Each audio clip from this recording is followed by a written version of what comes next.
Rising debt across America and right here in Texas.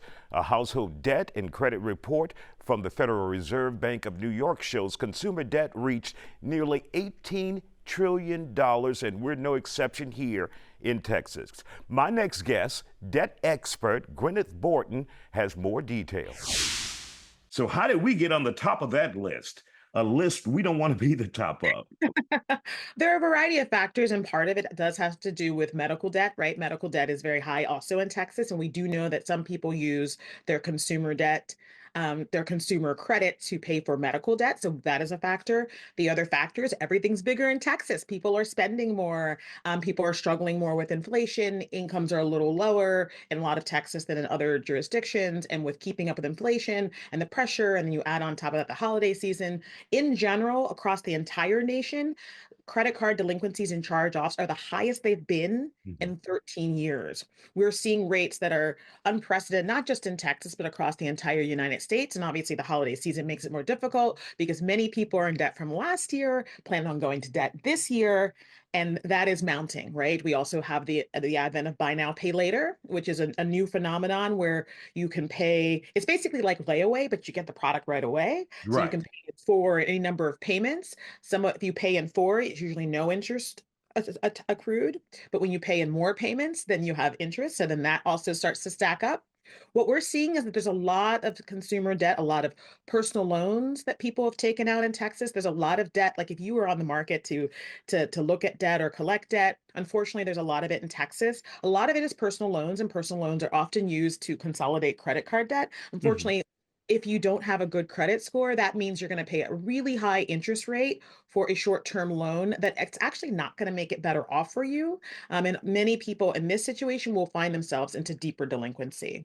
And so, what would be your advice to someone who's facing a mounting pile of credit card debt and other loan debt that they may be in? What would be your advice to them to try and get it under control?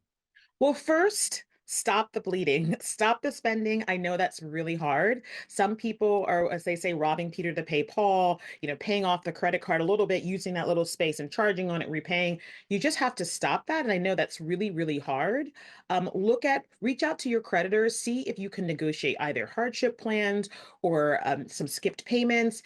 It's really critical to actually reach out to your creditors because it'll ruin your score more to go delinquency and to have a charge off. So if you can reach out to your creditors, many of them will work with you. They'll have you skip payments. They might consolidate payments. They might even take off some interest and fees, depending. So that's number one, reach out to your creditor. Number one is first, stop the bleeding. Number two is reach out to your Mhm. creditors, see if they can work with you.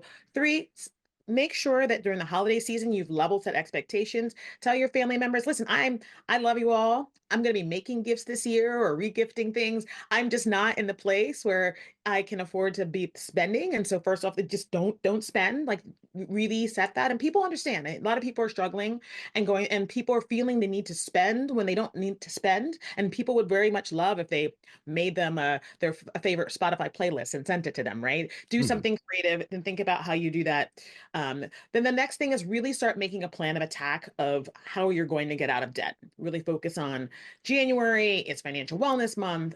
Think about listing all your debts on a sheet, all your actual liabilities in terms of your rent or your mortgage and your car payment and the things that you have, and then look at how with that extra money after you have your core expenses, how you can start to reallocate them towards your debt.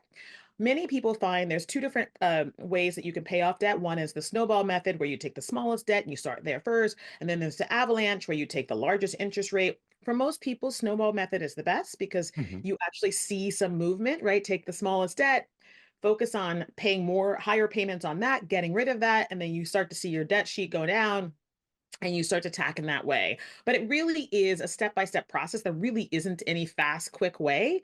Some people will be fortunate enough to get a tax return. That is also a great way. Usually the IRS does announce at the end of January when you can start filing your taxes. If you expect a tax return, that's another great way to allocate towards paying off debts specifically. But there's no fast way. We live in a country where we're always like, what's the fast solution? There isn't really one. But the first thing you have to do is stop the bleeding so that you can start getting on that path to a better financial future.